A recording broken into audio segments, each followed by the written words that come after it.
No niin, säästettyäni teiltä reilu 8 minuuttia rahanruinausta ja musiikkiesitystä on aika palata aiheeseen. Mä skippaan tuosta pätkän näitä Paavo Järvisen jaarituksia myös. Joku, en muista enää kuka se oli, kun jätin sen omaan arvoonsa, mutta tämmöisen kysymyksen heitti joku, että nyt olisi semmoinenkin oppi, että Jeesus olisi sanonut itsensä irti juutalaisuudesta. Että tässä on siis kaiken maailman oppeja tänä päivänä. Ja jos ei tästä voisi olla jotakin hyötyä teille, niin mä sanoisin nyt, että jätetään Paavo yhtä lailla omaan arvoonsa. Mutta mieti sitä, että Paavo Järvinen olisi voinut käyttää tämän tilanteen hyväksi ja yrittää vakuuttaa tuo ihminen kirjoituksista näyttämällä, että hän on väärässä. No ehkä se johtuu siitä, että hän ei osaa ja siksi hänen asenteensa on tollainen, että kaikenlaisia huutelijoita. Jutellaan me tästä asiasta vähän. Sanoutuiko Jeesus irti juutalaisuudesta? Hankala kysymys. Pitäisi tietää lisää, mitä kysyjä olettaa ja tarkoittaa. Jos sitä ajatellaan rodullisesti ja etnisesti, niin Jeesus oli tietysti juutalainen tai juudealainen.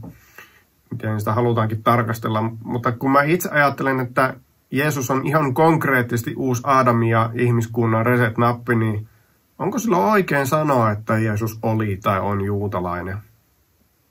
Voi olla, että on, koska se, joka on hänessä, on tosi juutalainen. Se on mitä Raamattu opettaa.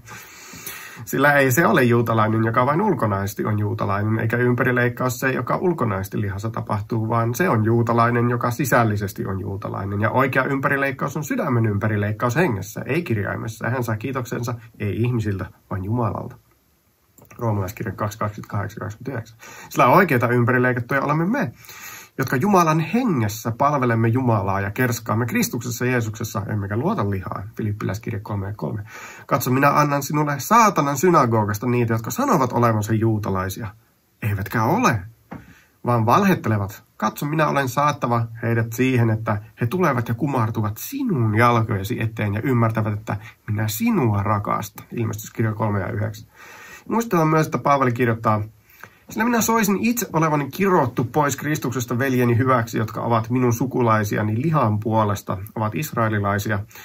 Heidän on lapseus ja kirkkaus ja liitot ja laina antaminen Jumalan palvelussa lupaukset. Heidän ovat isät ja heistä on Kristus lihan puolesta, hän joka on yli kaiken Jumala, ylistetty iankaikkisesti. Aamen. Roomalaiskirja 9, jakeet 3-5.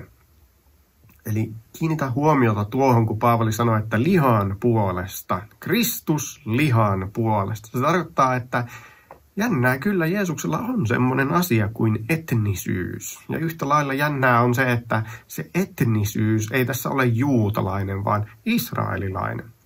Uusi testamentti käyttää usein sanaa juutalaiset kategoriana, kun puhutaan niistä, jotka vastusti Jeesusta ja evankeliumia. Ja näin me nähdään, että on monta eri kategoriaa, mistä voidaan puhua, kun puhutaan siitä, että onko Jeesus sanoutunut irti juutalaisuudesta. Uusi testamentti määrittelee uudelleen, mitä tarkoittaa olla juutalainen. Jos taas ymmärretään siten, että kyse on juutalaisten uskonnosta, niin siltä osin, kun se noudatti Mooseksen lakia, niin siltä osin Jeesus ei tietenkään missään nimessä sanoutunut siitä irti, vaan noudatti lakia täydellisesti. Hän täytti lain. Täyttämällä lain vanhurskauden vaatimuksen hän ansaitsi lain vaatiman vanhurskauden ja tämän vanhurskauden hän lahjoittaa sulle, kun sä panet turvas ja toivos häneen. Tämä on evankeliumin ytimessä. Tämä on avaintekijä siinä, miksi sinä et ole lain alla ja miksi sä olet uudessa liitossa etkä vanhassa. Ei lainkaan vähäpätöinen asia. Jos Jeesus jostakin sanoutui irti, niin siitä osasta aikansa juutalaisuutta, joka ei pitäytynyt Mooseksen laissa. Ne oli suullinen toora, isien perinnäissäännöt, joista Jeesus sanoo, te olette tehneet Jumalan sanan tyhjäksi perinnäissääntönne tähden. Matteus 15:6. Nämä perinnäissäännöt tekee Jumalan sanan tyhjäksi sillä, että ne on sen kanssa ristiriidassa tai kilpailevassa asemassa.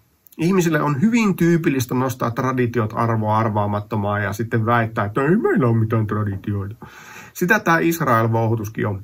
Perinnäissääntö, joka nostetaan kultaiseksi vasikaksi, jota jos ei palvo, niin on harhaoppinen. Pahinta juutalaisten perinnäissäännöissä oli kaiketi niiden motivaatio. Niihin liittyy uskomus, että Jumala oli antanut suullisen Tooran suullisesti sitä varten, että pakanat ei saisi sitä tietää, eikä voisi pelastua. Nämä juutalaiset fariseukset selvästi vihas ja halveksi pakanoita, ja tuo asenne tekee Jumalan sanan tyhjäksi, koska vanha testamentti tekee erittäin selväksi, että Jumala rakastaa pakanoita ja on tarkoittanut, että pakanat kaikkialla kiittäisi Herraa ja panisi hänen toivonsa ja vaeltaisivat pyhälle vuorelle oppia saamaan. Jeesus aivan varmasti ja takuulla irtisanoutui kaikesta sellaisesta. Nyt, mikä on, veljet, sitten oikeastaan neuvoksi, kun tätä havaitaan seurakunnassa? Mitä siinä pitäisi asennoitua? Minusta neuvoksi kelpaa aina terve oppi. Se on niin kuin rokotus tai tautia vastaan. Älä anna petkuttaa itseäsi tässä. Terve oppi tarkoittaa sitä, mitä on aina uskottu. Jos jokin on uutta ja ennenkuulumatonta, niin ei se ole tervettä. Ja jos jokin sopii kuin vanhat villasukat, niin se on tervettä. Näinhän se ei mene. Ei ole tervettä, että pyhä henki on enemmän voimavaikutus kuin persoona. Ei ole tervettä, että risti on suunnitelma B. Ei ole tervettä puhua mielikuvituskieltä ja uskotella itsellensä, että siitä rakentuu. Ei ole tervettä järjestellä elämänsä kaiken maailman tiedonsanojen mukaan. Eikä ole tervettä yrittää ahtaa tämän päivän geopolitiikkaa ilmestyskirjaa. Preterismi nimenomaan edustaa tervettä oppia tässä. Jos meillä on Raamatussa joku profeetallinen teksti, jonka tulkinta vuosien, vuosikymmenten ja vuosisatojen saatossa jatkuvasti muuttuu, niin ei semmoinen ole tervettä. Kun puhutaan esimerkiksi semmoista teksteistä, joiden avulla yritetään identifioida tärkeitä pelureita lopuaikojen suuressa loputaistelussa, niin nämä tulkinnat muuttuu jatkuvasti. Kun Neuvostoliitto romahti, niin silloin kirjoitettiin teorioita uusiksi, ja kun syyskuun 11 terrori-iskut tapahtui, niin katseet käännettiin kohti islamilaista maailmaa. Vastaan tuli tulkinta, jossa ilmestyskirja Hallava hevonen, jonka väri oikeasti on siis vihreä, on islam, koska islamissa tärkeä väri on vihreä. Kylmän sodan jälkeen Kiina oli heikko, eikä merkittävä uhka, joten Kiina-teorioita kirjoitettiin uusiksi. Ja nyt on Kiina taas nostettu tapetille, koska se on Yhdysvaltojen merkittävin kilpailija, eikä Yhdysvallat voi nykyisen kylmän sodan peruja olemaan uuskonservatiivisen ulkopolitiikansa takia sallia muita suurvaltoja. Siksi Amerikka pitää Venäjää ja Kiinaa vihollisena. Ja mä en ihmettelisi yhtään, jos nämä Raamatun tulkinnat, joissa pohjoisen karhu ja idän lohikäärme tulee ja hyökkää yhdessä Israelin kimppuun, olisi ennemminkin evankelisen äänestäjäblogin ohjelmoimista ujuttamalla teologiaan poliittista piiloviestintää, kuin todella orgaanisesti Raamatusta ponnistavaa tulkintaa. Kun puhutaan tästä täyttymyksen teologiasta, niin se on itse asiassa sama sisältö kuin tämä, mitä me ymmärrämme korvausteologialla. Siis toisin sanoen sitä, että Israel kansakuntana on menettänyt tämän Jumalan kansan identiteetin ja tämän liittosuhteen vuonna 70 jälkeen Kristuksen. He sanovat, että me emme ole korvausteologia, koska me opetamme, että juutalaiset voivat pelastua, jos he uskovat Kristukseen. Näinhän on aina ollut. Eihän siitä ole ollut kahta sanaa. Tehdään nyt perijuuri selväksi tämä korvausteologian juttu. Tässä on kyse kahdesta paradigmasta, jotka riitelee keskenään. Diplomaattinen ihminen sanoisi, että me puhumme toistemme ohi. Mutta tosiasia on niin, että me ymmärrämme kyllä täysin vastapuolemme paradigman. Me emme puhu heidän ohitseen, vaan he eivät vaan halua kuunnella meitä. Näin se menee noiden mielessä. Tämä ympyrä tai pallo tässä on Israel. Ja ammoisista ajoista saakka Israel porskuttaa ja pysyy. Mutta sitten tullaan sinne ajanlaskumme alun tienoille ja Jeesus Kristus tulee ihmiseksi maan päälle. No, mitä tapahtuu? Koska Jeesus ei kelpaa Israelille messiaaksi, siis heidän mielestään, niin he uskoo. Niin he uskovat, että me uskomme, että tuo Israel-pallo potkastaan pois. Ja se häviää, eikä sitä enää löydetä, ja se on poissa ikuisesti. Ja tilalle tulee tämä kolmio, eli kirkko, eli seurakunta. Ja tämä kolmio lällättää sitten tuolle pallolle, että työpä ette olekaan mitään, työpä ette olekaan enää, lieru. Se ei ole, mitä me uskomme. Ja mä selitän kohta, mitä me uskomme. Mutta tämä heidän paradigmansa menee näin, että sitä Israel-palloa ei potkastakaan pois tai päästetä sitä ilmoja ja heitetä sitä roskiin. Ei, vaan Israel-pallo pannaan sivuun odottamaan, että sillä leikitään taas. Ja sillä välin otetaan esiin tämä kolmio. Ja kolmio taas tietysti lällättää välillä enemmän ja välillä vähemmän ja kaikille tulee sitä pahaa mieliä. Kolmiolle sanotaan, että ei sua lällätte tuolla lailla toiselle. Mutta jossakin kohtaa kolmio on tehtävänsä tehnyt ja silloin se otetaan kokonaan pois ja pallo otetaan taas esiin ja pallo jatkaa. Meidän paradigmamme on erilainen. Tämä pallo ei ole Israel. Tai siis se ei ole ainoastaan Israel, vaan se on Jumalan kansan representaatio koko maailman historian aikana. Se nähdään jo ekassa Mooseksen kirjassa, missä se on jumalinen Seetin sukulinja. Sen ulkopuolella on jumalaton Kainin sukulinja. Noa on uusi Aadam ja siinä kohtaa Jumalan kansan representaatio on Seemin sukulinja, jossa Jaafetkin tulee siunatuksi. Haam on kirottu ja ulkopuolella.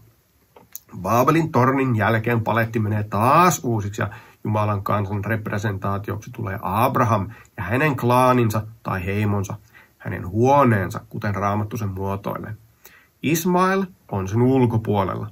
Keturan eli Abrahamin toisen vaimon lapset on sen ulkopuolella. Esau on sen ulkopuolella. Vasta Egyptistä vapautumisen jälkeen Jumalan kansan representaatio on Israel. Ja jos me nyt rajaamme mielenkiintomme ja huomiomme tässä kohtaa vain Israeliin, niin me havaitsemme, että Israel ei ollut suljettu systeemi, vaan avoin. Sitä luulisi, että israelilainen voi olla vain etnisen jatkumon kautta. Mutta nope, not the case! Meillä on kenissiläinen Kaaleb, kanaanilainen Raahab ja moabilainen Ruut, jotka kaikki tulivat osaksi Israelia. Meillä on sekakansaa, joka lähti Egyptistä Israelin kanssa ja he assimiloituivat ajan saatossa. Mooseksen laki sanoo, jos joku muukalainen asuu sinun luonasi ja tahtoo viettää pääsiäistä Herran kunniaksi, niin ympärileikkauttakoon kaikki miehen puolensa ja sitten käyköön sitä viettämään ja olkoon silloin niin kuin maassa syntynyt. Mutta yksikään ympärileikkaamaton älköön sitä syökö. Toka Mooseksen kirja 12:48. Huomaatko? Siis ei niin, että jos joku haluaa tulla israelilaiseksi, niin ympärileikatkoon itsensä ja sitten hän on israelilainen. Ei, vaan rakkaus Jumalaa kohtaan, halu palvoa Herraa ja osallistua pääsiäiseen, mikä on edeltä käsin uskon laittamista Jeesukseen ja hänen ristin työhönsä tuohon Pekka Saartolan suuremmoiseen suunnitelma B-hän, se on keskeistä. Siitä lähdetään. Silloin ympärileikatkoon itsensä. Eli tässä ei anneta sellaista vaihtoehtoa, että liittyisi Israeliin ympärileikkauksen kautta, mutta ei välitä osallistua pääsiäisen viettämiseen. Ja sekä ympärileikkauksen että pääsiäisen vieton jälkeen hän on kuin maassa syntynyt. Hän ei sen jälkeen enää ole muukalainen, vaan hän on kansalainen. Se on ihan sama asia kuin mistä Paavali kirjoittaa, niin ette siis enää ole vieraita, ettekä muukalaisia, vaan te olette pyhien kansalaisia ja Jumalan perhettä. Efesolaiskirja 2:19. Joten kun tullaan Uuteen testamenttiin, mitä tapahtuu pallolle? Transformaatio! Pallo muuttuu erilaiseksi. Se on edelleen siinä. Ei häviä minnekään. Eikä sitä panna hyllylle, eikä sen tilalle tule mitään sitä korvaamaan. Mutta mitä tapahtuu on tämä. Sieltä pallon sisältä potkitaan pois ihmisiä, jotka ovat pahennukseksi. Liiton rikkojat ulos! Ja sinne palloon otetaan sisään ulkopuolelta lisää väkeä. Kutsutut eivät olleet arvollisia. Menkää toreille ja aitovierille. Ja niin se pallo kasvaa ja se kasvaa tosi isoksi. Ja Jumala antaa sille pallolle uuden nimen. Sitä ei kutsuta enää hebrealaisiksi, eikä israeliksi, eikä juutalaisiksi, vaan nyt se on yksi pyhä yhteinen seurakunta. Kirkko, ekklesia, ulos kutsuttujen joukko. Kutsuttu ulos mistä? Egyptistä! Sitä sanaa ekklesia Stefanus käyttää saarnatessa juutalaisille. Mooses on se, joka seurakunnassa erämaassa oli enkelin kanssa, joka puhui hänelle Siinain vuorella ja oli myös isiemme kanssa. ja hän sai eläviä sanoja meille annettavaksi, apostolien teot 7:38. Ja sitä samaa sanaa käyttää myös Jeesus huomattavasti ennen helluntaita. Mutta jos hän ei kuule heitä, niin ilmoita se seurakunnalle. Mutta jos hän ei seurakuntaakaan kuule, niin olkoon hän sinulle niin kuin olisi pakana ja publikaani, Matteus 18 ja 17. Toki emme pääse karkuun sitä, että Jeesus sanoo, että tälle kalliolle minä perustan seurakuntani. Sen looginen implikaatio on, että jotakin uutta on tulossa ja rakenteilla. Se on uusi liitto ja uusi ekleesia, joka korvaa vanhan. Ja siinä mielessä jokainen oikeaoppinen kristitty on jossain määrin korvausteologi. Dispensationalisti on sitä vielä 7 määrin, sillä eri dispensaatiot ovat tietenkin korvanneet toisensa. Ja näin me voimme ajatella, että on vanhan liiton ekleesia ja uuden liiton ekleesia. Mooseksen ekleesia ja Jeesuksen ekleesia. Mutta vanhan liiton uskovat siirrettiin uuteen liittoon, ja niin heistäkin tuli uuden liiton uskovia. Mooseksen ekleesian uskovat siirrettiin Jeesuksen ekleesiaan. Ja näin on edelleen yksi ainut Jumalan kansa, eikä useaa, ei missään vaiheessa eikä millään tavalla. Ja näin, tässä on pientä jännitettä ja pitää olla tarkkana. Mikä on korvannut ja mitä? Onko uusi liitto korvannut vanhan liiton? On. Onko Jeesuksen ekleesia uusi ja korvannut Mooseksen ekleesian, joka on vanha? On.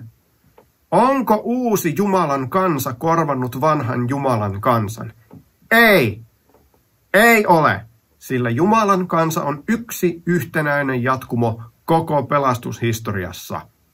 Ja mieti, miten me tulemme osaksi Jumalan kansaa. Me osallistumme pääsiäisaterialle, jossa pöydän antimena on Jumalan karitsa, joka ottaa pois maailman synnin. Ja meidän ympärileikkauksemme on sydämen ympärileikkaus hengessä. Sitä ei voi ihminen itselleen tehdä, vaan se on alusta loppuun Jumalan suvereeni armoteko. Näetkö nyt, miten tuo Jumalan kansan osaksi tuleminen Mooseksen laissa korreloi suoraan uskon kanssa Jeesukseen? Jumalan kansa on yksi jatkumo, ja me perustelemme sen palaamalla takaisin ekaan Mooseksen kirjaan ja syntiin lankemukseen. Jumala sanoo käärmeelle, minä panen vainon sinun ja vaimon välille ja sinun siemenesi ja hänen siemenensä välille, ja se on polkeva rikki sinun pääsi ja sinä olet pistävästä kantapäähän, ekaan Mooseksen kirja 3:15.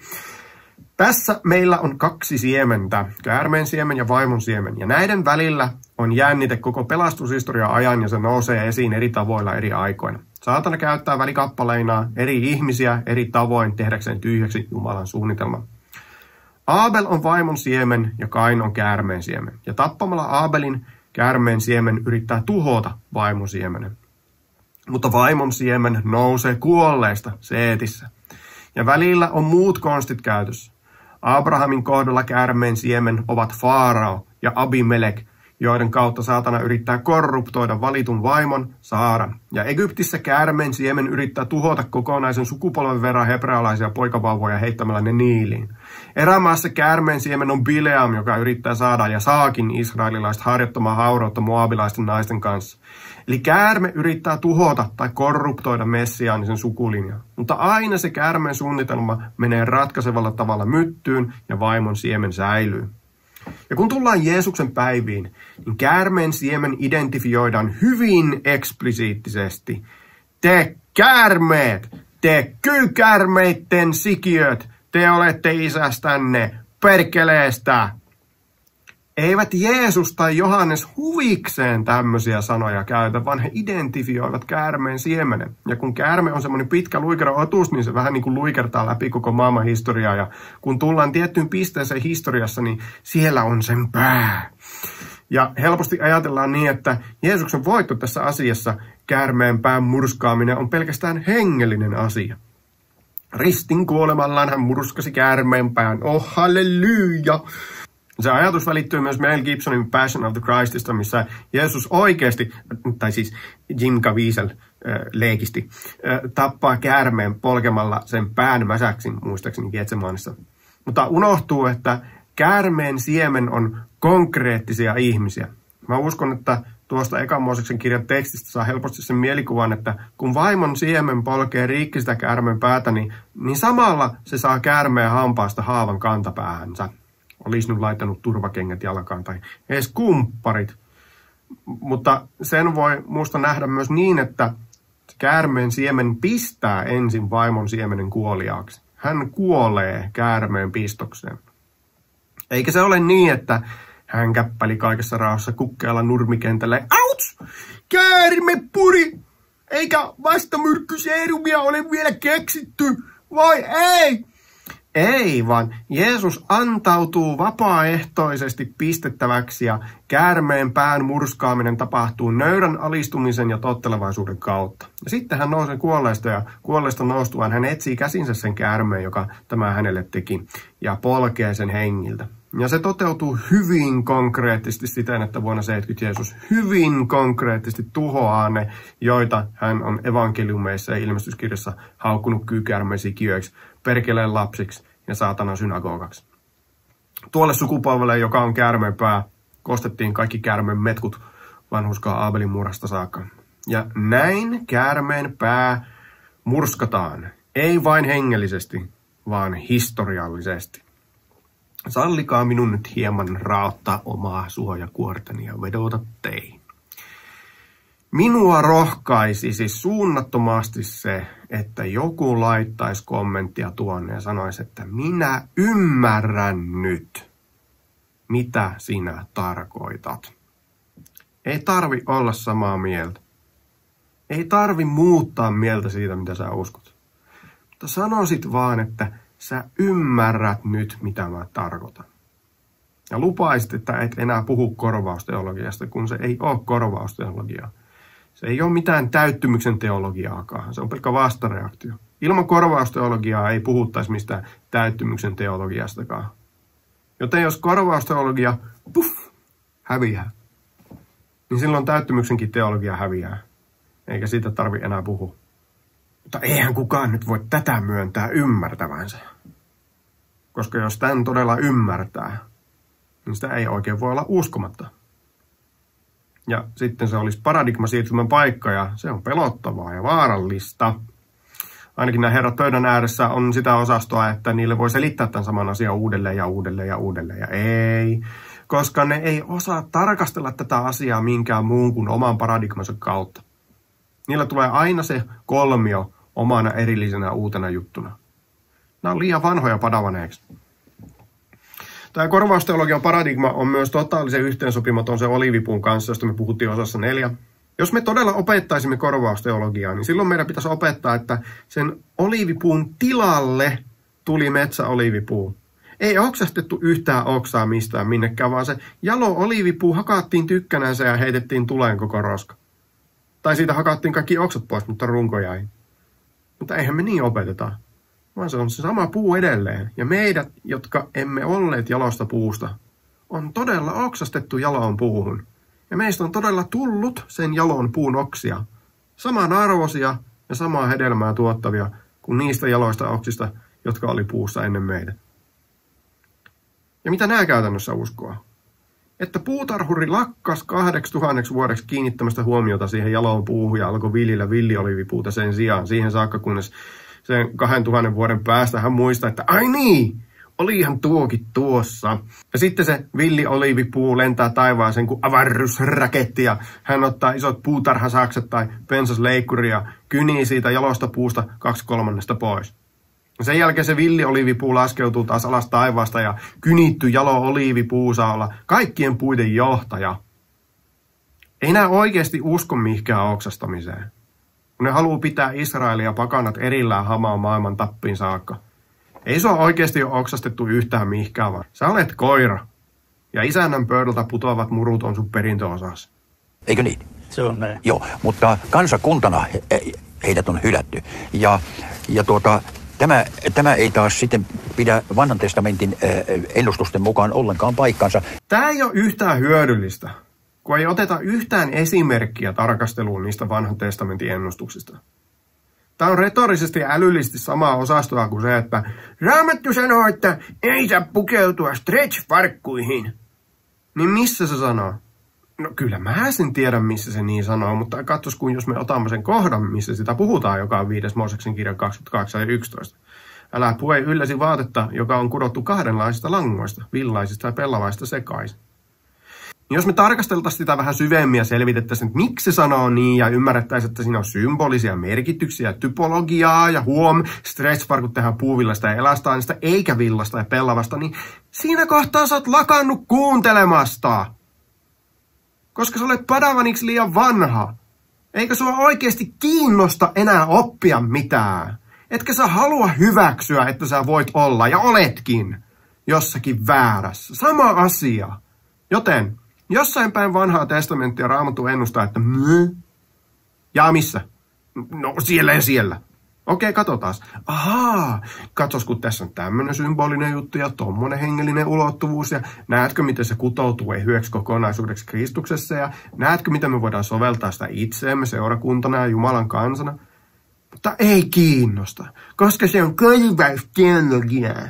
Ja liian vaivalloista yrittää ymmärtää toista, kun se vaatisi sitä, että käyttäisi vähän aivoja. Tuosta on myös pakko sanoa, että kansakuntana heidät on hylätty. Mä vastustan tuota. En hyväksy. Heitä ei ole hylätty kansakuntana, sillä me olemme se kansakunta.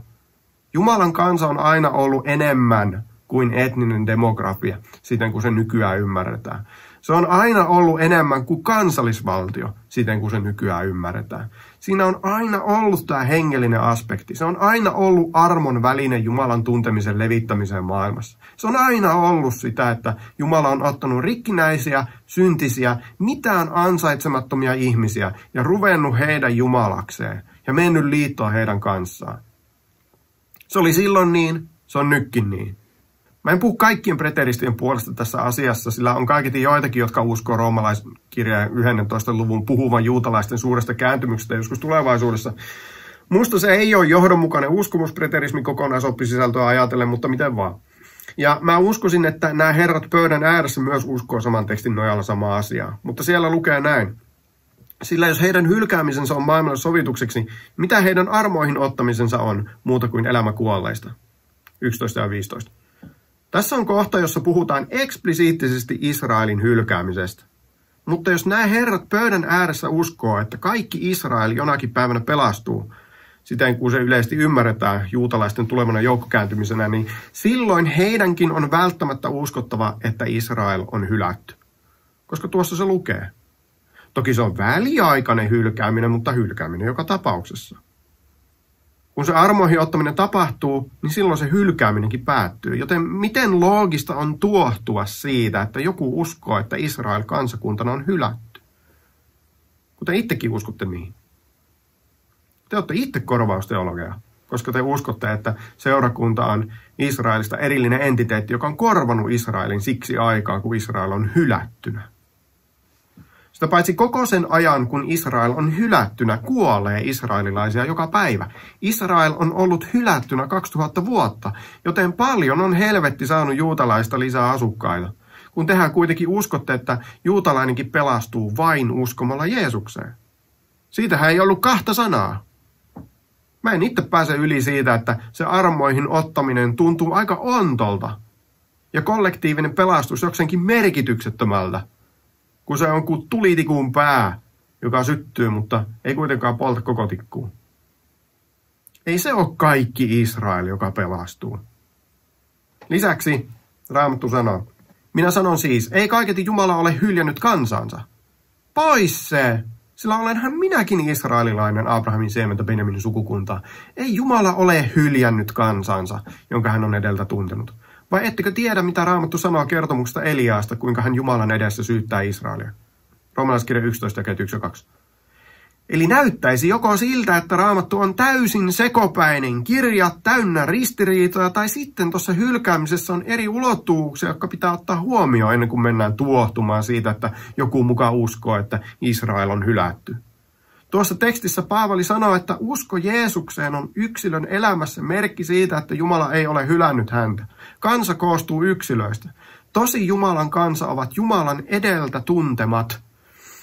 Mutta me tiedämme, että kaikki yhdessä vaikuttaa niiden parhaaksi, jotka Jumalaa rakastavat, niiden, jotka hänen aivoituksensa mukaan ovat kutsutut, sillä ne, jotka hän on edeltä tuntenut, hän on myös edeltä määrännyt poikansa kuvan kaltaisiksi, että hän olisi esikoinen monien veljen joukossa. Mutta jotka hän on edeltä määrännyt, ne hän on myös kutsunut, ja jotka hän on kutsunut, ne hän on myös vanhurskauttanut, mutta jotka hän on vanhurskauttanut, ne hän on myös kirkastanut. Roomalaiskirja 8, jakeet 28-30. Nämä herrat pöydän ääressä eivät voi ymmärtää tätä, koska he eivät ole kalvinisteja. Mikä on hassua on se, että Paavali puhuu tässä samassa luvussa hylkäämisestä näennäisesti toistensa kanssa ristiriitaisilla tavoilla. Me luettiin just ne molemmat. Joten meidän pitää miettiä sitä, millä tavalla Paavali kummassakin kohdassa asiaa ajattelee. Ja näinpä mä päättelin itse, että jakeessa 15 hylkääminen on sekä väliaikaista että lyhytaikaista. Me juttelemme tästä kohta lisää.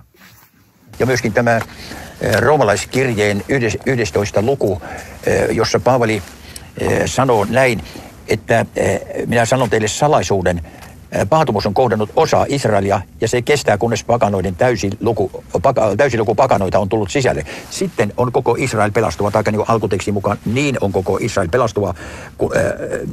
Niin kuin on kirjoitettu, Sionista on tuleva pelastaja, hän poistaa jumalattomuuden Jaakobista. Preteribismia opetetaan niin, että tässä jakeessa 25, kun puhutaan, että Israelia on kohdannut paatumus, se tarkoittaa tätä luonnollista Israelia, mutta sitten kun sanotaan, että kun pakanoiden täysi luku on tullut sisälle, niin on koko Israel pelastuva, siinä tarkoitetaan hengellistä Israelia, siis tätä uuden liitosta. Mutta tämän Raamatun kontekstin mukaan pidä paikkaansa sikäli, että täällä sanotaan näin, hän poistaa jumalattoman menon Jaakobista.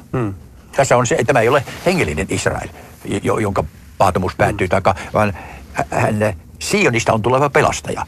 Hän poistaa jumalattoman menon Jaakobista. Tämä ei siis liity uuden liiton seurakuntaan, hengellisen Israelin, vaan luonnolliseen Israeliin. Taaskaan en voi nyt puhua kaikkien preteristien puolesta, mutta mä uskon, että jakeessa 25 ei puhuta maallisen Israelin paatumuksesta, vaan hengellisen Israelin paatumuksesta. Paavali itse on yksilöesimerkki hengellisen Israelin jäsenestä, joka oli paatunut.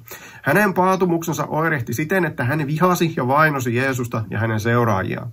Mutta Jeesus teki hänen paatumuksestaan lopun. Jeesus ilmestyi hänelle Damaskon tielle ja vähän röykytti.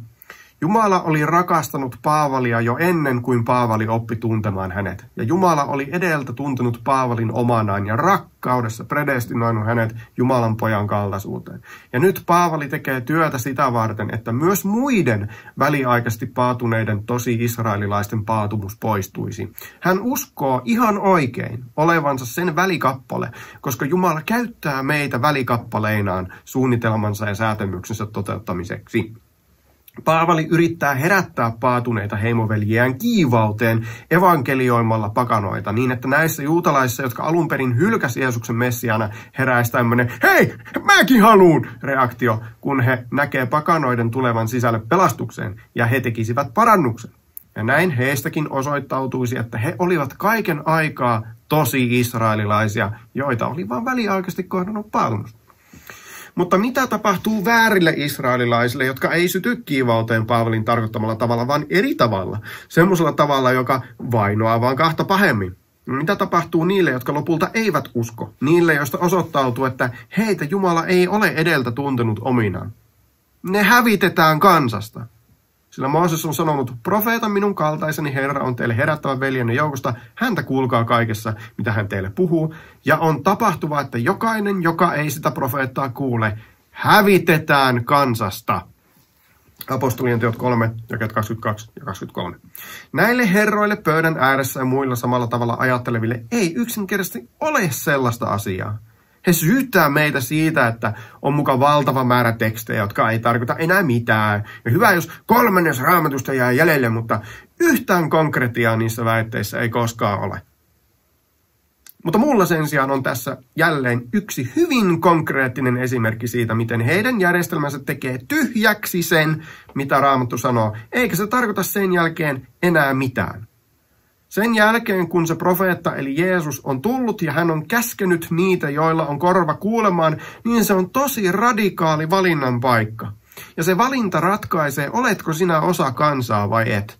Ja jos juutalainen, joka on sanonut ei Jeesukselle, on edelleen osa Israelia, niin tuo, että hävitetään kansasta, tarkoita enää yhtään mitään. Martti Ahvenainen tarrasi tuossa kiinni siihen, että Jumala poistaa jumalattomuuden Jaakobista. Tuossa oppijärjestelmässä, jota hän edustaa, uskotaan yleisesti, että kun profeetia puhuu Jaakobista, sen katsotaan tarkoittavan kansallista Israelia. Se on ihan täys höpö juttu, eikä Raamatusta voi tollaista johdonmukaista sääntöä johtaa. Kun lukee vanhaa testamenttia, erityisesti Jesajaa, niin siellä on jatkuvasti tämmöisiä. Älä pelkää Jaakob, sinä mato, sinä Israelin vähäinen väki. Minä autan sinua, sanoo Herra, ja sinun lunastajasi on Israelin pyhä. Jesaja 41:14. Eli Israel on Jaakob ja Jaakob on Israel. Nimen Jaakob käytöllä ei ole mitään semmoista erityismerkitystä, että kun sitä käytetään, niin silloin on kyse nimenomaan maallisesta Israelista. Ja kun ei puhuta Jaakobista, niin sitten kyseessä voi olla myös hengellinen Israel.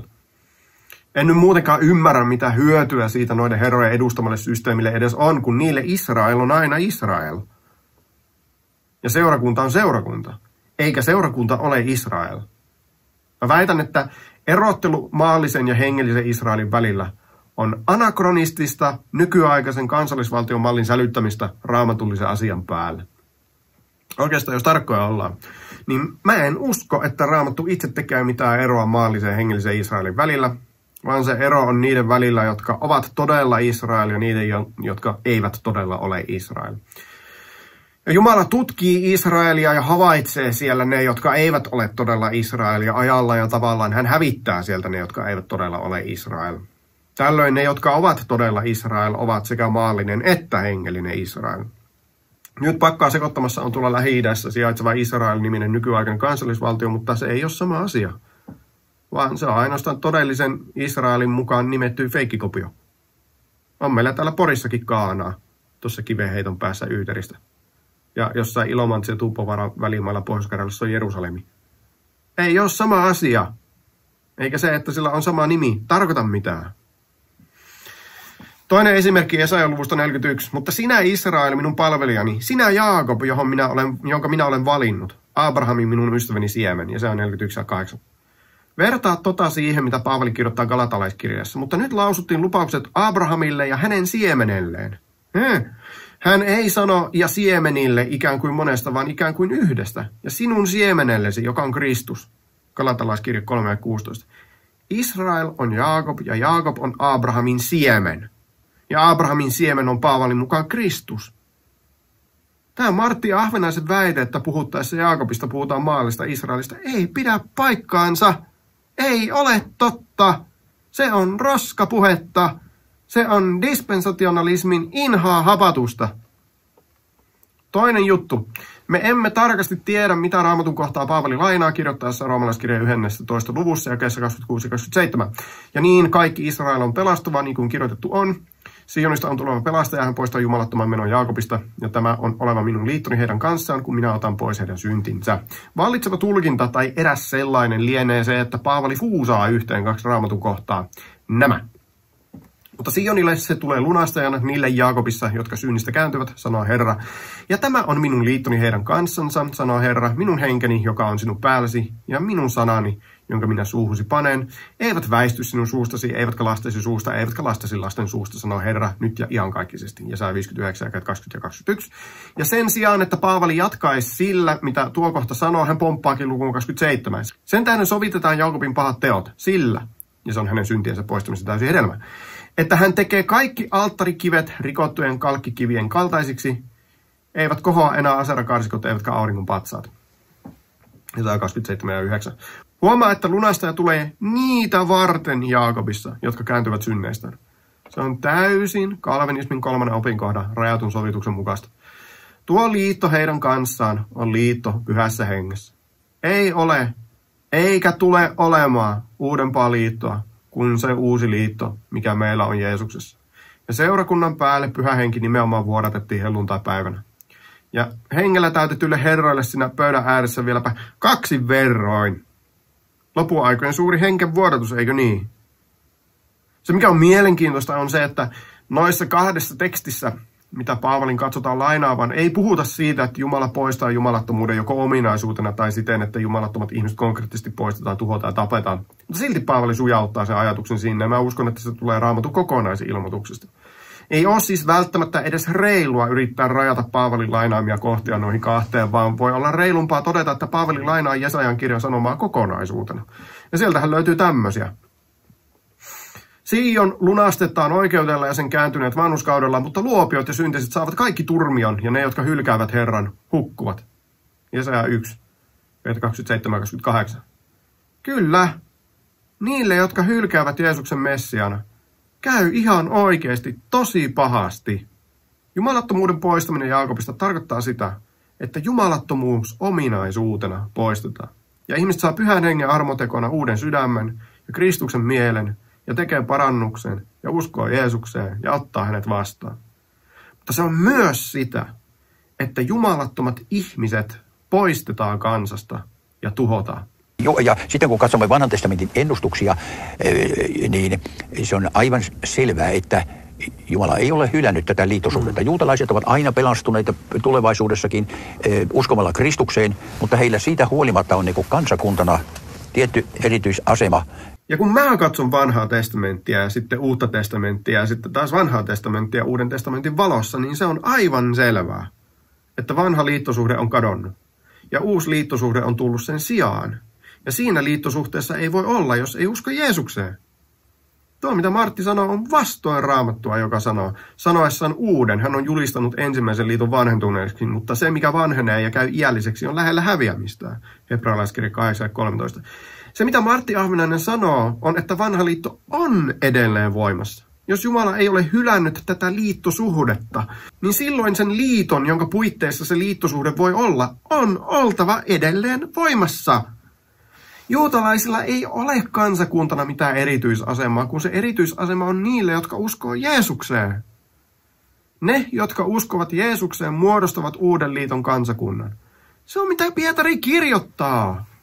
Mutta te olette valittu suku, kuninkaallinen papisto, pyhä heimo, omaisuuskansa, julistaaksenne sen jaloja tekoja, joka on pimeydestä kutsunut teidät ihmeelliseen valkeuteensa. Te, jotka ennen ette olleet kansa, mutta nyt olette Jumalan kansa. Jotka ennen ette olleet armahdetut, mutta nyt olette armahdetut. Eka Pietarin kirja 2, jakeet 9-10. Ja koska nämä ei halua kuunnella, eikä oppia mitään uutta, niin siksi ne sanoo tähän, että se tarkoittaa, että seurakunta on tullut uudeksi entiteetiksi Israelin rinnalle, joka on pantu toistaiseksi syrjään. Mutta kun se ei ole niin, vaan nämä, joille Pietari kirjoittaa, ovat tulleet sen saman Israelin jäseniksi, jonka jäseniä uskoon tulleet juutalaiset olivat olleet kaiken aikaa. Evankeliumi avasi meille ovet ja sanoi, tulkaa tekin sisälle osaksi Israelia. Ja niin me tulimme. Ja meistä tuli todellisia israelilaisia. Ei hengellisiä israelilaisia niin, että voitaisiin jättää porsaanreikää takaportti jollekin maalliselle Israelille, vaan todellisia israelilaisia. Eli karkeasti ja vähän karrikoiden sitä, että ajatus varmasti välittyy. Jeesus tulee Israelille pelastukseksi ja Israelin kadonneita lampaita etsimään. Ja Jeesus sanoo, päivää Israel, missä kaikki lampaat on? Ja lampaat sanoo, mee. Ja on vuohia, jotka huutaa, että ristiinnaulitse. Meidän paimenemme on keisari. Ja sitten on sellaisia lampaita, jotka osallistuu niiden vuohien kanssa siihen huuteluun. Se on se Israelin osaksi paatunut osa. Mutta nekin tuli myöhemmin Jeesuksen luo. Ja työnsä tehtyä Jeesus asetti laumalle paimenia ja sanoi niille, minulla on myös muita lampaita, jotka eivät ole tästä lammastarhasta. Myös niitä tulee minun johdattaa ja ne saavat kuulla minun ääneni ja on oleva yksi lauma ja yksi paimen, Johannes 10:16. Menkää etsimään ne ja tuokaa ne osaksi tätä laumaa. Joten jos sinä olet lammas laumassa Jeesuksen, eikä saalliksi susi hukkasen joudu yksikään pässinpää, niin sinä olet samaa laumaa niiden Israelin kadonneiden lampaiden kanssa, joita Jeesus tuli etsimään. Hän löysi ne kaikki. Ja edelleen on missio päällä löytää kaikki hänen lampaansa. Eikä kun usein puhutaan myöskin siitä, että onko Jumalalla Kristuksella kaksi morsianta. Kaksi seurakuntaa ei tietenkään ole. Ai ei vai? Israel on Jumalan tavalla valittu kansa ja Israel on hänen uskoton vaimonsa. Eikö tuo edustakaan teidän näkemyksiä? Tämä on yksi turhauttavimpia asioita näiden tyyppien kanssa. Tämä jatkuva väisteleminen ja kykenemättömyys kohdata suoraan näiden oppien loogiset seuraamukset. Onko Jumalalla kaksi vaimoa? No ikitenkään ole. Keinotekoisesti preteristi spekuloi. No, mikä sitten on Israel? No, tietenkin hänen uskoton vaimonsa. No, onko Jumalalla sitten kaksi kansaa? No, ei tietenkään ole. Preteristi viisastelee. No, mikä sitten on Israel? No, tietenkin hänen silmäteränsä ja omaisuuskansansa. Raamatun tulkinnassa näillä on mukamas historiallisesti kieliopillinen hermeneutiikka ja suurella ylpeydellä otetaan asiat kirjaimellisesti, mutta heitä itseään ei voi ottaa kirjaimellisesti eikä heidän itse käyttämänsä sanat ja käsitteet lopulta tarkoita yhtään mitään. Se, miksi Martti Ahvenainen sanoi, että ei tietenkään, johtuu siitä, että ei hän ymmärrä liittoa. Avioliitto on instituutio, joka kuvaa sitä liittoa, mikä on ihmisen ja Jumalan välillä. Ja just siksi avioliitto on niin pyhä juttu. Se on evankeliumin vertauskuva. Kristityt Suomessa ei yleisesti ottaen ymmärrä sitä, eikä ne puhu siitä, vaikka ne ymmärtäisikin, eikä ne puolusta sitä siitä käsin, vaan pelkästään pragmaattista argumenteista käsin, lasten hyvinvoinnista ja sen sellaista. Ja jos on niin, että Jumalalla on edelleen liitto voimassa Israelin kanssa, niin kyllä, silloin Jumalalla on kaksi vaimoa. Ja siihen voi kaiketi väittää, että ei liitto ole voimassa, mutta lupaukset on voimassa. Mutta se on väärin, koska lupaukset voi olla voimassa vain liiton puitteissa. Ne on liiton lupauksia. Kuten aviopuolisot tekee lupauksia toisilleen vihkiseremoniassa, niin Jumala lupasi kansalle olla heidän Jumalansa ja kansa lupasi totella. Ja kuten ne lupaukset ovat sitovia niin kauan, kunnes kuolema heidät erottaa, niin Jeesuskin kuoli pois vanhasta liitosta. On heidän oppinsa looginen lopputulema, että Jeesuksella on kaksi vaimoa. Eikä Martti Ahvenainen pidä siitä, kun se näytetään hänelle. Ja siksi hän reagoi tolla tavalla. Mutta koska hän ei osaa muuta, niin ainut mitä hän sanoo on käytännössä eipäs. Martti Ahvenainen ei ymmärrä kunnolla edes omaa systeemiä, mikä todistaa sen, että tämä valtaa pitävä dispensationalismiin perustuva eskatologinen oppijärjestelmä on aikansa elänyt. Ja sen olemassaolo perustuu itsestäänselvyyksiin. Kun Herra alkoi Hosealle puhua, sanoi Herra Hosealle, mene, ota itsellesi haureellinen vaimo ja haureudesta syntyneet lapset, sillä maa on peräti rikkonut avion luopumalla Herrasta. Hosea 1:2. Tämä on koko Hosean kirjan teema, haureutta ja aviorikosta. Ja Jumala sanoi, että minä en halua enää olla teidän aviomiehenne. Katso, päivät tulevat, sanoo Herra, jolloin minä teen Israelin heimon ja Juudan heimon kanssa uuden liiton. En sellaista liittoa kuin se, jonka minä tein heidän isänsä kanssa silloin, kun minä tartuin heidän käteensä ja vein heidät pois Egyptin maasta, ja jonka liittoni he ovat rikkoneet. Vaikka minä olin ottanut heidät omikseni, sanoo Herra. Jeremia 31, jakeet 31 ja 32. Monet englanninkieliset käännökset sanoo, että vaikka olin heidän aviomiehensä, se on sana Baal, joka tarkoittaa naida, eli siis ottaa vaimoksi, olla herra tai omistaa. On melko ironista, että niitä epäjumalia, joita israelilaiset palvoivat, kutsuttiin baaleiksi. Ne olivat vääriä aviomiehiä. Näin epäjumalan palvonta on haureellista. Jumala oli heidän tosi Baalinsa, tosi herransa, mutta he juoksivat muiden Baalien, muiden herrojen perässä, harjoittamassa hengellistä haureutta ja rikkomassa aviovalansa. Jeesus tapaa kaivolla naisen, jolle hän sanoo, että sinulla on ollut 5 aviomiestä, eikä se nykyinen ole sun oikea aviomiehesi. Implikaatio. Jeesus on tosi aviomies. Uskominen häneen on kääntymistä pois vääristä aviomiehistä. On yksi paikka tosin, missä Jumala esitetään ikään kuin kaksiavioisena, ja se on Hesekielissä luvussa 23, missä on 2 vaimoa, Ohola ja Oholiba. Nämä kumpikin harjoittavat haureutta kivijumalien kanssa, ensin Ohola, joka on Samaria, ja sitten Oholiba, joka on Jerusalem, vielä isosiskoaan pahemmin. Mutta ei tätä saa käyttää keppihevosena sanomaan, että siinä näet, että kyllä Jumalalla voi olla 2 vaimoa. Koska tuo tilanne ei ole mitenkään optimaalinen ja todellisen avioliiton kuva tulee luomisesta, missä on 1 mies ja 1 vaimo. 1 Kristus, 1 seurakunta. Hesekielin tilanteessa maa on jakaantuneena kahtia, ja jos pohditaan mikä on ehyt avioliitto ja ehyt perhe, niin ei ainakaan semmoinen, missä on 2 vaimoa. Meillä on siitä esimerkkejä Raamatussa, eikä siitä koskaan seuraa mitään hyvää. Nämä on 1 liittokansa, joka on jakautunut kahtia kuin rikkinäinen perhe. Ja Hesekielissä Jumalan lupaus onkin. Sinä ihmislapsi, ota puusauva ja kirjoita siihen Juudalle ja häneen liittyneille israelilaisille. Ota sitten toinen puusauva ja kirjoita siihen Joosefille, Efraimiin ja kaiken häneen liittyneen Israelin heimon sauva. Ja pane ne lähekkäin pääksytystä niin, että ne tulevat yhdeksi sinun kädessäsi. Kun sitten kansasi lapset sanovat sinulle näin, etkö sinä selitä meille, mitä sinä tällä tarkoitat, niin puhu heille. Näin sanoo Herra, Herra. Katso, minä otan Joosefin sauvan, joka on Efraimin kädessä, ja häneen liittyneet Israelin sukukunnat, ja minä asetan ne yhteen Juudan sauvan kanssa, ja teen niistä yhden sauvan, niin että tulevat yhdeksi minun kädessäni. Ja kun sauvat, joihin olet kirjoittanut, ovat sinun kädessäsi, heidän silmänsä edessä, niin puhu heille. Näin sanoo Herra, Herra. Katso, minä otan israelilaiset pois pakanakansojen keskuudessa, minne vain he ovat kulkeutuneet, kokoan heidät joka taholta ja tuon heidät omaan maahansa. Minä teen heidät yhdeksi kansaksi siinä maassa Israelin vuorella, ja yksi kuningas on oleva kuninkaana heillä kaikilla. Eivätkä he enää ole kahtena kansana, eivätkä enää jakaantuneena kahdeksi valtakunnaksi, eivät myöskään he enää saastuta itseään kivijumalillaan, iljetyksillään, eivätkä millään rikkomuksillansa, vaan minä vapautan heidät kaikista asuinpaikoistaan, joissa ovat syntiä tehneet, ja puhdistan heidät. Ja he ovat minun kansani, ja minä olen heidän Jumalansa. Minun palvelijani Daavid on oleva heidän kuninkaansa, ja heillä kaikilla on oleva yksi paimen. Ja he vaeltavat minun oikeuksieni mukaan, ja heillä kaikilla on oleva yksi paimen. Ja he vaeltavat minun oikeukseni mukaan, ja noudattavat minun käskyjäni, ja pitävät ne. He saavat asua maassa, jonka minä annoin palvelijallani Jaakobille, ja jossa teidän isänne ovat asuneet, siinä saavat asua he, heidän lapsensa ja lastensa lapset iankaikkisesti, ja minun palvelijani Daavid on oleva heidän ruhtinaansa iankaikkisesti. Minä teen heidän kanssaan rauhanliiton. Se on oleva iankaikkinen liitto heidän kanssaan. Istutan ja runsaasti kartutan heidät ja asetan pyhäkköni olemaan heidän keskellensä iankaikkisesti. Minun asumukseni on oleva heidän yllänsä, ja minä olen heidän Jumalansa, ja he ovat minun kansani. Ja pakanakansat tulevat tietämään, että minä olen Herra, joka pyhitän Israelin, kun minun pyhäkköni on heidän keskellensä iankaikkisesti. Hesekiel 37, jakeet 16-28. Eli tämä Israelin jakaantuminen kahdeksi, Jerusalemiin ja Samariaan, ei tule kestämään ikuisesti, vaan se tulee eräänä päivänä päättymään.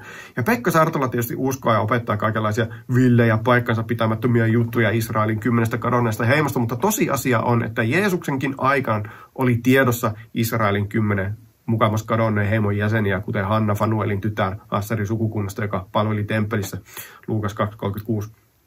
Raamatussa ei ole mitään sattumaltamaa, vaan mä uskon, että Pyhä Henki on syystä nähnyt hyväksi ujuttaa ton detaljin sinne, jotta me tietäisimme, että Hesekielille annettu lupaus todella toteutui konkreettisesti. Mutta lisäksi Israelin kansan jakaantuminen kahdeksi on vertauskuva, ja yhdistyminen täyttyy suuremman hengellisen todellisuuden mukaan siinä, että Jerusalem symboloi Israelia ja Samaria symboloi pakanoita. Ja Jumala purkaa Jeesuksessa erottavan välisenen näiden väliltä ja tekee nämä yhdeksi. On oleva yksi lauma ja yksi paimen. Siellä mainitaan Jumalan palvelija Daavid, joka tulee heitä hallitsemaan. Se on Jeesus. Ja Jeesus juuri sanoo, että on oleva yksi lauma ja yksi paimen. Ja tuossa sanotaan myös, että sillä, että Daavid tulee kuninkaaksi taas, on se seuraus, että on oleva yksi paimen.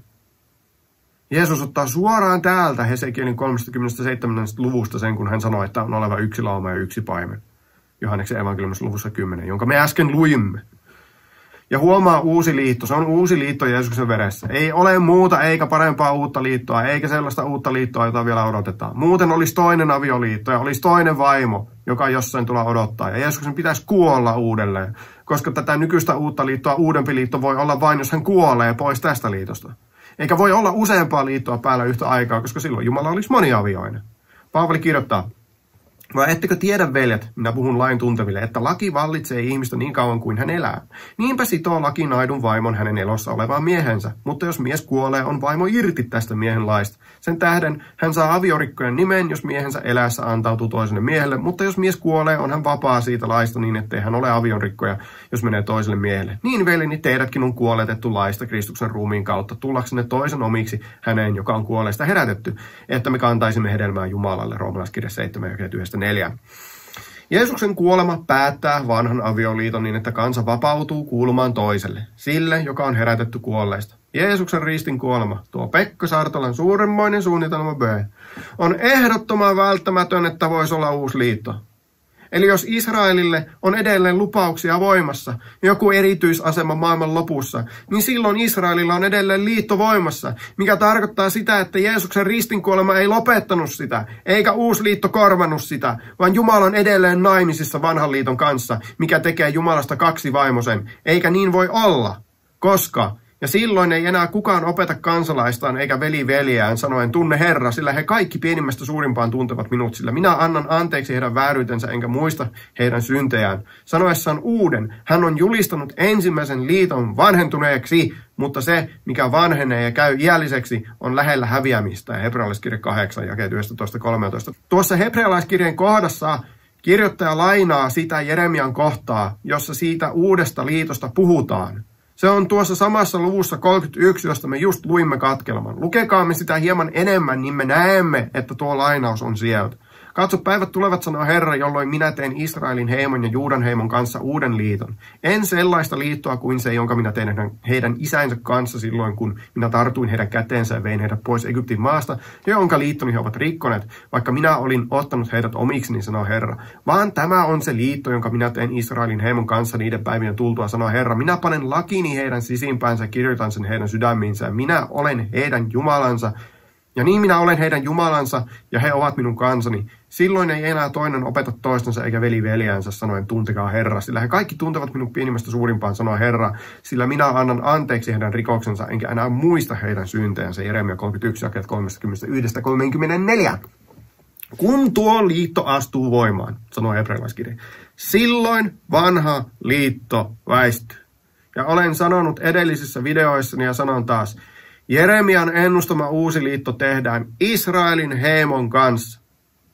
Se tarkoittaa, että jos sinä olet uudesta liitosta osallinen, kuten olet, silloin sinä olet Israel.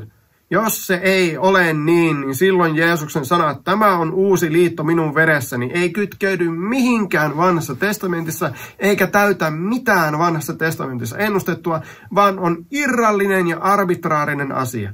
Jeesus kaivaa vaan takataskustaan jotakin extemporea, että tehdäänpäs yhtäkkiä tästä tämmöinen liitto. Eikä silläkään näytä olevan merkitystä, että siellä istuu pöydän ääressä 12 ihmistä osallistumassa siihen liittoseremoniaan, jotka sattuu symboloimaan Israelin 12 sukukuntaa ja ovat Pauli Rahkosen ilmaisua lainaten umpijuutalaisia. Ja sitten kun lukee loput tuosta Hebrealaiskirjan 8. luvusta ja 9. luvusta, niin mihin muuhun se mukaan viittaa kuin Jeesuksen uhrikuolemaa? Siihen, miten Jeesus menee oman verensä kanssa taivaalliseen kaikkein pyhimpään ja tekee siellä sen, mihin kaurista ja pässien veri ei pysty.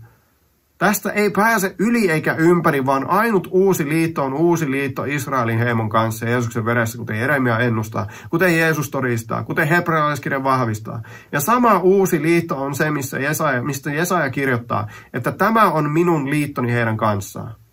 Kenen kanssa?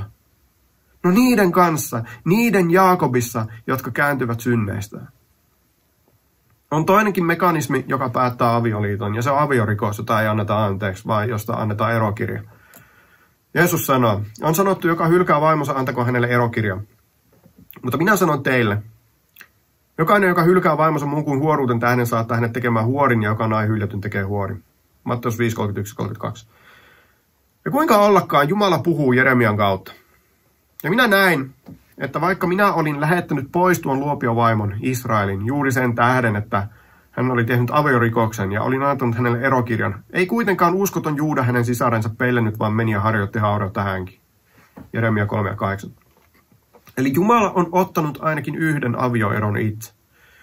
Mutta Juudasta Raamattu ei missään sano, että hän otti avioeron. Luulen, että se on tarkoituksellista, koska muuten Jumalan pelastussuunnitelma jäi kesken, kun liitto katkeaa, eikä ole enää liittokansaa, jonka kautta Messias voisi tulla. Sillä perusteella, että Juuda teki pahemmin syntiä kuin Israel, Jumalan olisi pitänyt jonkinlaisen reiluuden nimissä erota Juudastakin. Miksi siis ei?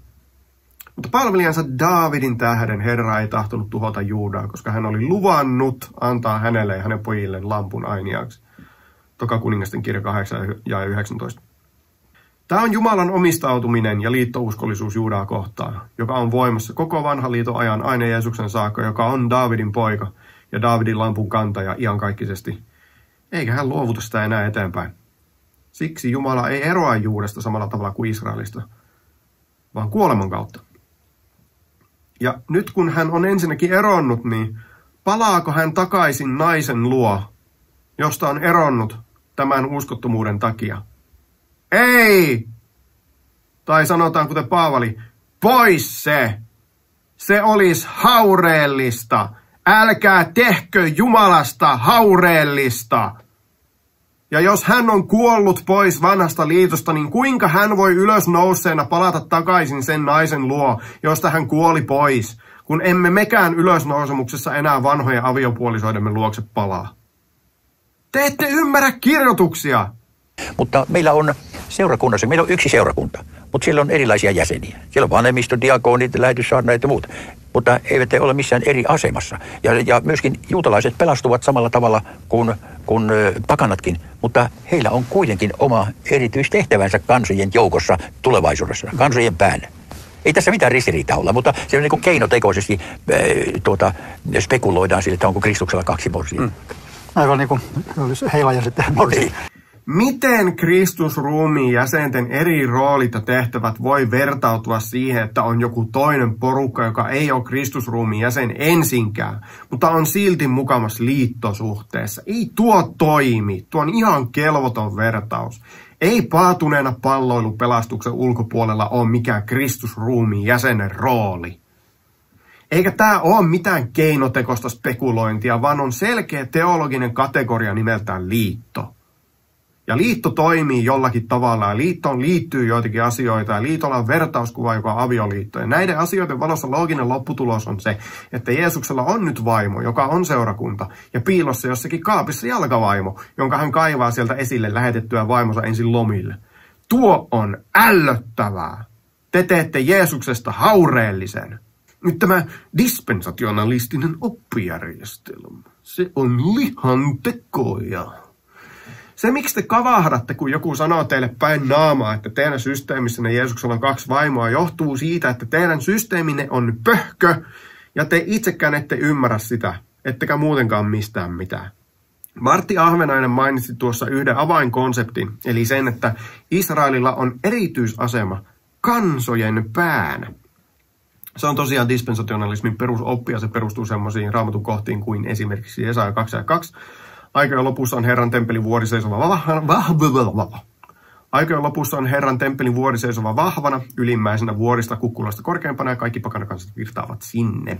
Monet kansat lähtevät liikkeelle sanoen, tulkaa, nouskaamme Herran vuorelle, Jaakobin Jumalan temppeliin, että hän opettaisi meille teetänsä ja me vaeltaisimme hänen polkujansa, sillä Sionista lähtee laki, Jerusalemista Herran sana. Ja hän tuomitsee pakanakansojen kesken, säätää oikeutta monille kansoille. Niin he takovat miekkansa vantaiksi ja kehänsä vesureiksi. Kansa ei nosta miekkaa kansaa vastaan, eivätkä he enää opettele sotimaan. Ja se on 2:2-4. Ja koska siellä on tuo avainfraasi aikojen lopussa, ja koska maailmassa on edelleen sotia, niin siksi sanotaan, että tuo ei ole tapahtunut vielä, ja tuon mukaisesti koittaa sitten 1000-vuotinen rauhanvaltakunta, missä Jeesus hallitsee maan päällä, ja juutalaiset tämmöisenä alihallitsijoina hänen alaisuudessaan. Sopivasti unohtuu, että sen 1000-vuotisen rauhanvaltakunnan lopussa on Gogin sota, mutta milläs ne lähtee sotaan, kun aseita ei ole enää olemassa. Mulla on epämääräistä eikä kovin tärkeää, että onko tuon tekstin aikojen lopussa nyt oikeasti maailman lopussa vai ei. Että silloin Herran temppelivuori seisoo korkeimpana, kaikista voisi viitata siihen, että ollaan todella maailman historian loppuvaiheella. Se on se sama vuori, joka syntyy siitä, kun Danielin kirjassa lohkeaa, ei ihmiskäden voimista, meteoriitti, joka iskee kuvapatsasta jalkoihin ja murskaa sen. Ja sitten se kivi kasvaa vuoreksi ja täyttää koko maailman. Mun näkökulmasta tämä on ihan helppoa, kuvapatsas on murskattu jo. Herran temppelivuori on jo korkein kaikista. Kansat ovat virranneet sinne jo 2000 vuotta oppia saamaan. Sieltä lähtevä Herran sana on evankeliumi, ja sillä on muuttava voima. Kaipa sitä voisi nyt joku sanoa sitten, että et mä en tykkää siitä, että juutalainen hallitsee sinua 1000-vuotisessa valtakunnassa. Mutta kun en mä edes tiedä, olenko mä siellä, jos siis tuo paradigma on totta. Eikös mut ole temmottu taivaaseen? Ja jos on niin, että mä tulen sieltä Jeesuksen kanssa ja muiden pyhien kanssa tänne transformoituna ylösnousemusruumissa, niin miksi mua pitää hallita, kun en mä ole syntinen? Kuvitellaan, että on rasittavaa elää ylösnousemusruumissa syntisten keskellä ja nähdä syntiä ympärillään, kun mä luulin päässäni sitä eroa. Ja sitten kun se 1000 vuotta on kulunut loppuun, niin sitten vissiin koko maailma sanoo kapummia. Mä menen takaisin taivaaseen. Kaikki tää ikään kuin vihoviimeisenä tappiona, kun ei tätä maailmaa voi oikeasti pelastaa. Tuo on ihan tyhmä ja irrationaalinen epälooginen systeemi. Koko evankeliumin ydin on se, että Jeesus on ylös noussut ja hallitsee. Hänelle on annettu kaikki valta taivaassa ja maan päällä. Hän on astunut ylös vanhaikäisen tykö ja ottanut vastaan vallan kunnia valtakunnan. Hänelle on annettu pakanakansat perinnöksi ja maan ääret omaisuudeksi. Dispensationalismi pilaa tuon. Dispensationalistinen järjestelmä kääntää evankeliumin peruslogiikan nurin päin. Siinä missä evankeliumi julistaa, että Jeesus on kuningas nyt, että kaikki Jumalan lupaukset on täyttynyt hänessä, ja että kaikki kansat pääsee osallisiksi pelastuksesta uskon kautta, eikä lain, tai temppelin, tai genetiikan kautta, niin dispensationalismi väittää, että nämä lupaukset on vasta tulevaisuudessa toteutumassa etniselle Israelille. Se palauttaa juutalaisten ja pakanoiden välisen erottelun, jonka evankeliumi purki, ja se tekee Kristuksen valtakunnasta tulevaisuuden poliittisen projektin, sen sijaan, että näkisi sen jo nyt toteutuvana hengellisenä todellisuutena. Evankeliumi sanoo, että temppeli on nyt Kristus ja hänen ruumiinsa seurakunta. Dispensationalismi odottaa kivistä temppeliä Jerusalemiin. Evankeliumi tekee Mooseksen lain vanhentuneeksi. Dispensationalismi tuo sen takaisin 1000-vuotisessa valtakunnassa. Lopulta kyseessä on evankeliumi, jossa on asteriski perässä. Kyllä, Jeesus on kuningas, mutta ei vielä. Kyllä, kansat on tervetulleita, mutta Israel on ylimpänä. Tämä on pahuutta.